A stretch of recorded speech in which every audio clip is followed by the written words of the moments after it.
Here we still have the roof secured in the same position as for the top lock cylinder and the main lift cylinders, meaning supported in the back by two 2-foot long 2x4s. And we're now going to take out the roof cylinders that move the center panel around. They have the same old bayonet style clips on one end of the mounting pin. So you scoot your screwdriver in there, turn it open, pull it out, and here we can take out the first front mounting pin and look at the interesting mechanism here.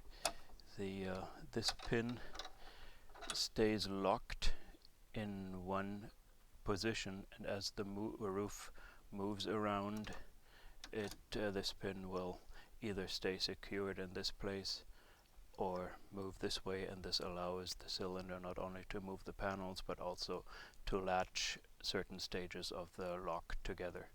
So here's the front pin taken out, and imagine I had done the same thing already on the rear pin here, meaning the clip is already off and we only have to pull out this pin.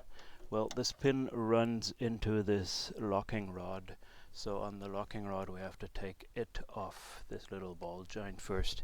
To take this locking rod off the ball joint, we had to take this hairpin style, this hairpin collar type pin out of the ball joint first, and then just pop it off the ball joint. That now gives us enough clearance to pull the rear mounting pin out. And here is our cylinder. All we have left to do is on this one, line 15 on the shaft side and line 16, you can see it printed on there on the bottom side, pull the clips and pull the hoses out, same as on the other cylinders. Swap in the new cylinder and put on the hoses and secure it back in place, and we got this behind us.